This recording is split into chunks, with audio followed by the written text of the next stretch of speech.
থেকেই আমরা তার জন্য প্রোগ্রাম শুরু করেছি এবং আমাদের প্রোগ্রাম অব্যাহত রাখবো। আমাদের মূল টার্গেট হচ্ছে আমাদের নেতা তারেক রহমান, তাকে আমরা এই বরিশাল থেকে ধানের শীষের উপহার দেব ইনশাআল্লাহ।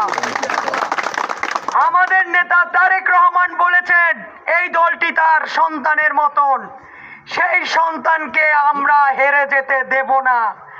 আমরা ধানের শীষকে তার হাতে তুলে দেব ইনশাআল্লাহ। আপনারা সবাই ঐক্যবদ্ধভাবে ধানের শীষের জন্য কাজ করবেন। এই বরিশাল থেকে আমরা ধানের শীষের বিজয় ইনশাআল্লাহ করব। আগামী দিনে আমাদের দেশ নায়ক তারেক রহমান এই বাংলাদেশের প্রধানমন্ত্রী আমরা তাকে বানাবো ইনশাআল্লাহ। আমাদের নেত্রী দেশনেত্রী বেগম খালেদা জিয়ার হাতে আগামী গণতন্ত্র পুনঃপ্রতিষ্ঠিত হবে ইনশাআল্লাহ। আগামী দিনে আগামী 7ই নভেম্বর আপনারা সফল করবেন। এই আরে জিন্দাবাদ, জাতীয়তাবাদী দল জিন্দাবাদ, শহীদ জিয়া অমর হোক, খালেদা জিয়া জিন্দাবাদ।